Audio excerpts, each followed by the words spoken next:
Merhaba, kanalıma, mutfağıma hoş geldiniz. Bugün sizlere fırın kullanmadan tavada çok pratik bir şekilde hazırlayabileceğimiz harika bir kek tarifim olacak. Kek hamurunda tek bir yumurta kullanacağız. Gerçekten çok lezzetli oluyor. Ben bu tarifi çok uzun zamandır takip ediyordum, araştırıyordum. Denemek bugüne kısmet oldu. Kendime göre bir yöntem geliştirdim tavaya yapışmaması için.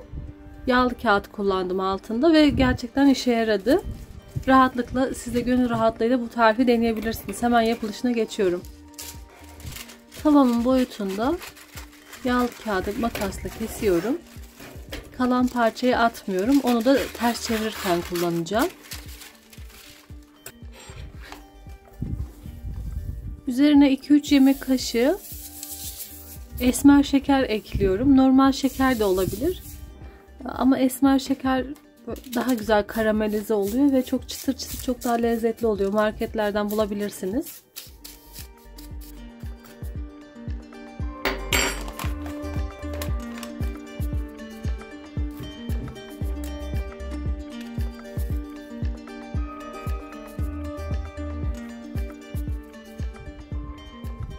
Üç tane muz kullandım ben. Ekranda görüldüğü gibi doğruyorum.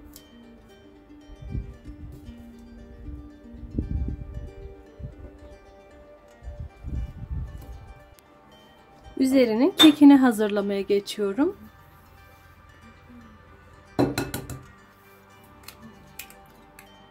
Bir tane yumurta, üzerine bir çay bardağı şeker,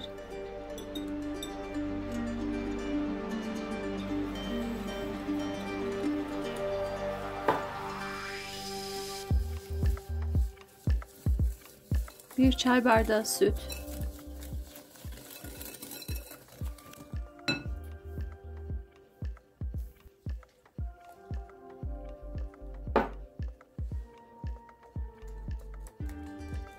çırpmaya devam ediyorum.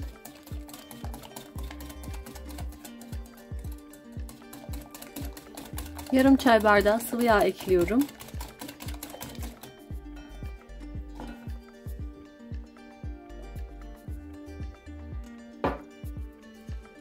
Bir su bardağı artı bir çay bardağı un kullandım toplamda. Su bardağı ölçüm 200 milim, çay bardağı ölçüm 100 milim. Bir su bardağı un yeterli gelmediği için ben sonrasında bir çay bardağı daha ekledim. Bir paket şekerli vanilin ekliyorum. Bir çay kaşığı karbonat ekliyorum.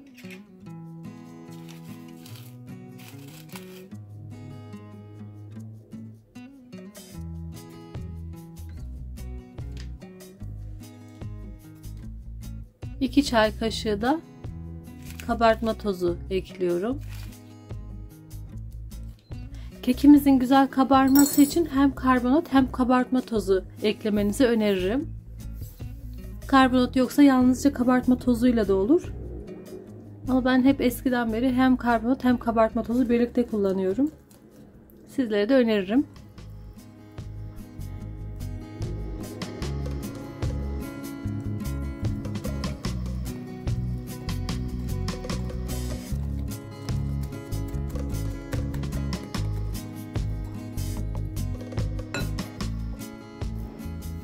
Son olarak bir çay bardağı unumu da ekleyip yine pürüzsüz bir kıvam alana dek çırpacağım.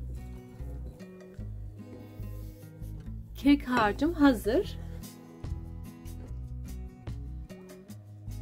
Tavamı ocağa aldım. Altını henüz yakmadım.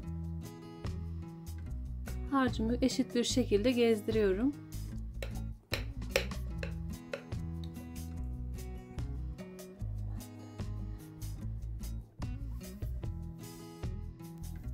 Üzerini kaşığın tersiyle düzelttim. Ocağımın altını orta ayarda açıyorum. Kapağını kapatıyorum tavamın. Diğer ocakta da gösterdim sizler için. Ocağın en küçük bölümünde orta ayara yakın bir şekilde açtım. Çevire çevire pişiriyoruz. Aynı harcı borcama dizip fırına da sürebilirsiniz. Kalan yağlı kağıdımı ikiye kesiyorum. Çevirirken kullanacağım. Bu şekilde hazırladım. Ocakta benim kekimin altı yaklaşık 20 dakikada kızardı. 15-20 dakika arasında ocağın yüksekliğine göre kızaracaktır. Altını kontrol etmek isterseniz yağlı kağıdın ucundan böyle hafif tutarak kaldırdığınızda gözüküyor kızarıp kızarmadığı. Evet, kekim göz göz olmaya başladı. Ben kapağını sizlere gösterebilmek için bir iki sefer açtım ama siz açmazsanız o sıcaklığını koruyarak çok güzel bir şekilde pişecek. Evet, göz göz oldu, pişiyor gördüğünüz gibi.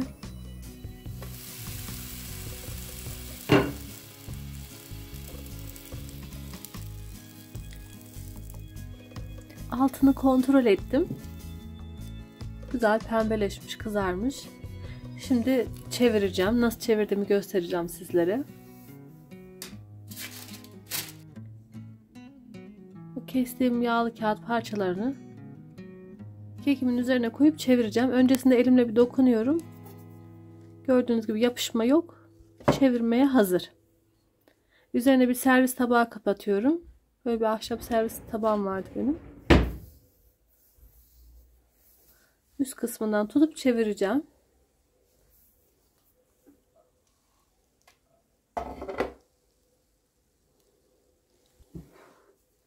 Tavama biraz tereyağı döküyorum. Altı güzel kızarması için.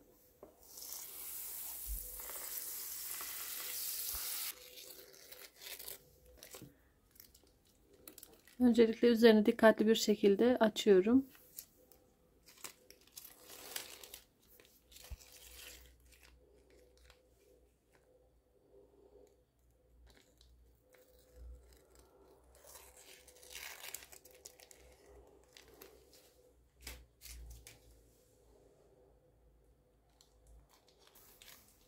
Yavaş ve dikkatli hareket edersek sorunsuz çıkarabiliyoruz. Ben biraz heyecanla acele ettim. Hafif çatlamalar oldu ama daha dikkatli olsaydım hiç çatlama olmayacaktı. Buna emin olabilirsiniz. Size önerim daha yavaş ve daha nazik hareket etmeniz. Ben de ilk defa yapıyorum sizlerle. O yüzden tüm deneyimlerimi paylaşıyorum. Alt kısmında bir 5-6 dakika pişirdim. Servis tabağıma alıyorum.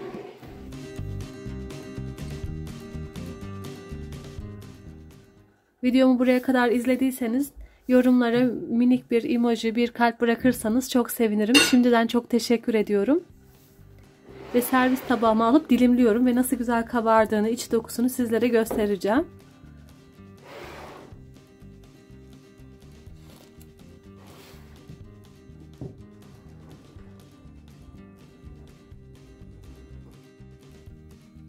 Dokusu yumuşacık oldu ve gerçekten çok lezzetliydi. Muzlu tatları seviyorsanız kesinlikle öneririm. Üzerindeki şeker karamelizesiyle beraber gerçekten çok lezzetli oldu. Biraz özen istiyor ama fırın kullanmadan tavada pratik bir şekilde yapabiliyoruz. Alt kısmını da çevirdim sizler için. Altını da hafif pembeleştirmiştim. Ve bu şekilde servis tabağıma alıyorum. Umarım sizler de dener ve memnun kalırsınız. Eğer videomu beğendiyseniz beğenmeyi, yorum yapmayı, abone olmayı lütfen unutmayın. Yeni tariflerimde görüşmek üzere. Deneyecek olanlara kolay gelsin, afiyet olsun. Kendinize iyi bakın. Mutlu, huzurlu günler diliyorum. Sağlıklı günler diliyorum. Hoşça kalın.